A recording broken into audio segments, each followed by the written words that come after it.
Hello everyone, welcome back to my channel. Here is Fostering Língua. E este vídeo é um vídeo que também foi muito pedido para mim entre os meus alunos.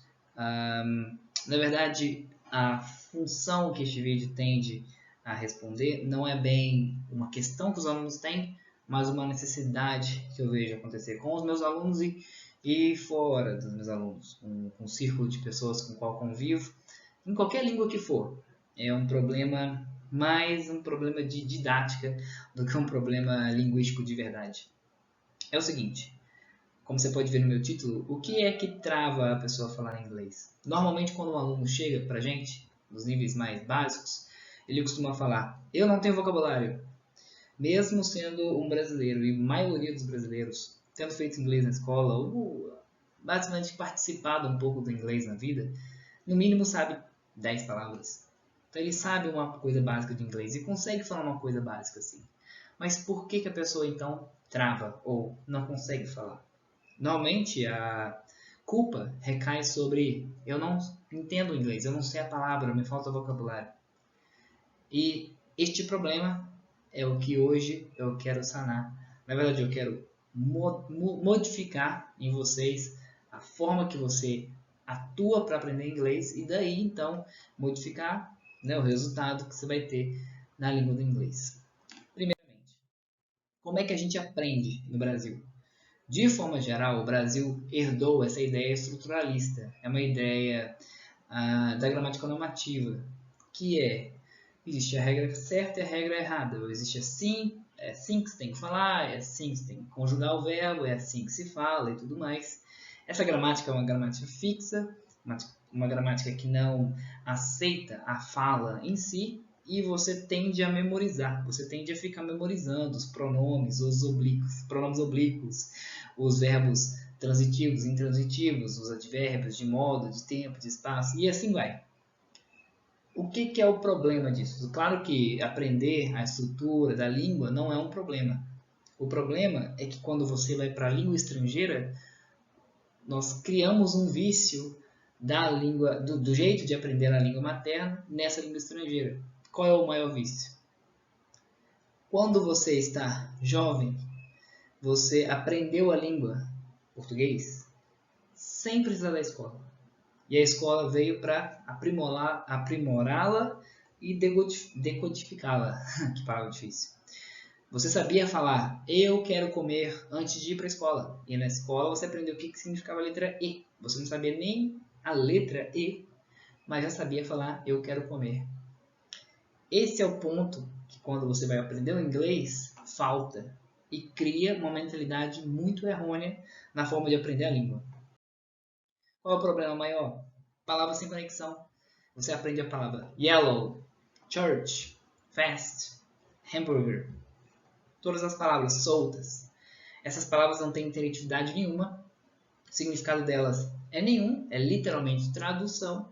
E você fica num ponto onde você só memoriza aquela palavra, faz o exercício e pronto, não há nenhuma interação com a palavra e muito menos memorização. Se você tenta memorizar a palavra, né, aquele grupo de palavras dos verbos, por exemplo, no inglês, verbos irregulares, você vai chegar na conclusão, daí a 5 anos, que não lembra de nenhum.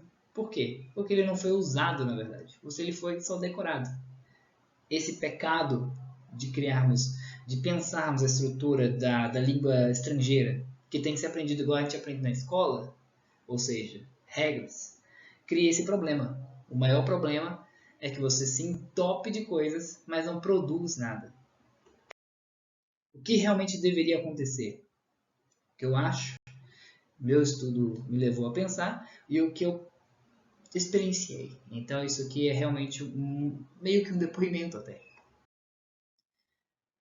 Usamos parte, tá? Nós estamos falando da teoria funcionalista da linguagem, que poderia dizer uma evolução, mas é diferente da teoria estruturalista, falamos hoje um pouco mais cedo aqui, né? E de uma forma bem generalizada, a estratégia funcionalista, ela lida com a palavra dentro de frase. Ou seja, não existe a palavra yellow, fast, hungry, church, se ela não tiver contextualizada dentro de uma frase. Somente a partir disso palavra dentro da frase com significado é que você vai começar a adaptá-la. Se você for pensar bem, vai para o mesmo lado dos ensinamentos do Paulo Freire, assim, que é o patrono da educação brasileira no Brasil, na ideia de dar a palavra, a alfabetização no caso dele, né, significados reais, de coisas reais, para as pessoas realmente ficarem empenhadas. Aqui, a estratégia é bem parecida. Por exemplo, yellow. Muitos de vocês conhecem a palavra yellow, claro. Decoraram yellow com todas as outras cores, e yellow era amarelo. Qual é o problema disso? Mesmo conhecendo yellow, e eu tenho certeza que muitas pessoas conhecem a tal do yellow, não vai fazer uma frase que precisa fazer o yellow. Fala que não tem vocabulário, mesmo tendo. Olha o que é isso aqui. Você consegue falar yellow bus. Ok, consegue falar. Até sabe a palavra yellow? Ah, eu sei yellow, eu sei que isso aqui é bus, eu consigo falar. O que a gente precisa entender, na verdade, é que se eu contextualizar a palavra yellow bus na minha memória como imagem, eu não preciso mais lembrar que yellow é amarelo. O yellow vai estar já contextualizado com um ônibus, por exemplo. O que eu criei de memória. E assim, o que muita gente fala, né? Aprendeu inglês, pensar em inglês. Pensar em inglês é exatamente isso aqui que eu acabei de falar. Pensar em inglês, você quer pensar em inglês? Você tem que estudar contextualizado. Não é aprender tabela de cores e decorar as cores. É aprender contextualizado, começar a descrever o mundo. Por que descrever o mundo? Exemplo prático. Bola. Todo brasileiro. O que você pensa quando fala a palavra bola? B-O-L-A. O que o brasileiro pensa quando fala a palavra bola? Vou dar um tempo para você pensar. Se você é brasileiro, eu tenho quase certeza que você pensou na bola de futebol. Mas bola de futebol não é bola, é um tipo. Você poderia ter pensado na bola de futebol americano? A questão é, por que você não pensou na bola de futebol americano quando eu falei bola, mas sim pensou nessa bola aqui, estilo comum da bola de futebol? Porque a sua experiência com a língua adveio primeiro do que B-O-L-A. Você aprendeu em experiência que bola é aquilo e não a bola americana. Essa é a matriz da língua. Aqui nós estamos falando da onde o funcionalismo realmente tira o seu fundamento de didática e também de linguística. O que é que se memoriza? O que é que se memoriza é a imagem. Não existe língua sem imagem. A língua é um processo para descrever as imagens. O que existe no início de tudo é a imagem. Da imagem vem a língua. O brasileiro que fala português fala a palavra bola para se referir à imagem. E o inglês fala ball para se referir à imagem. O que você tem que fazer aqui então? Você tem que se reter à imagem, ou criar uma outra imagem, ou contextualizar em outro local, para que você siga direto para a imagem. Ao invés de pensar ball, bola, bola de futebol, você vai pensar direto ball, bola de futebol americano. Ball, bola de futebol americano. Ball. E agora você pensou em inglês. Simples, certo? É só uma maneira didática de como você entende, compreende, como é entendido a língua, como você aprendeu a língua de verdade. E assim é só atuar. Mete bala. Você não aprendeu a palavra B-O-L-A antes da imagem. Esse é o ponto principal aqui. Retendo essa imagem, você aprende inglês de verdade. Learning time.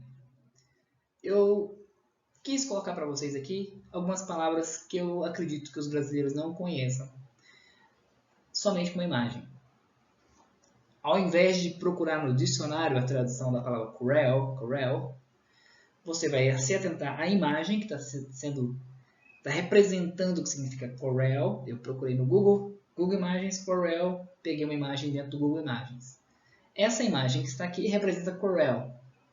Corel é o quê? É o homem, é a mulher, é a forma que está andando, os sinais, os raios, a cor. Todo o contexto da imagem tem que ser analisado para entender o que corel significa. Eu quero que você chegue à sua tradução na sua cabeça. Se possível, nem tradução fazer. olhar para essa imagem e imaginar que isso aqui é Corel. Outra palavra, moist. As pessoas do inglês falam que esse é o som mais feio que existe no inglês. Eu acho tranquilo, moist. Tem gente que não gosta. Moist. Duas imagens que têm a ver com a palavra moist. Isso aqui é moist. O que é moist? É isso. Tente se atentar à imagem e o que a imagem te traz. E aí você vai criar esse atalho para realmente pensar em inglês ou de forma melhor explicada, entender que da imagem vem o significado e não da tradução de uma palavra para outra. Vamos juntar a palavra Corel e a palavra moist numa pequena frase. The Corel was so intense that she left down the street, ignoring the moist sweater brought down by the drizzle. Ah, teacher, eu não entendi o que essa palavra está dizendo. The importance here is not to understand 100%. Entender 100% das coisas demanda tempo. Mas o nosso objetivo aqui é olhar a palavra Corel e olhar a palavra moist dentro de um significado, dentro de uma frase. Nós temos imagens para referenciá-las e a partir disso chegar à nossa interpretação dela. Quanto mais vezes nós vermos a palavra Corel and moist em outros exemplos, mais fino, mais certo, mais nítido será o significado. É assim que se aprende a língua no Brasil. É assim que se aprende a língua no mundo. O brasileiro aprende a língua assim. Vendo uma imagem, tendo o nome daquela imagem, vendo a imagem de novo, recebendo aquele nome de novo, ou vendo uma imagem mais específica e afinando, dando nitidez para o que é um e o que é outro. E é assim que você vai aprender o inglês. Se você quer destravar, pensar em inglês, conseguir o vocabulário sem precisar ter essa dificuldade, faça isso que eu acabei de falar. E pode ter certeza que o seu aprendizado será muito melhor do que ele foi até hoje. É isso. Obrigado a todos. Vejo vocês depois. See you guys. Bye bye.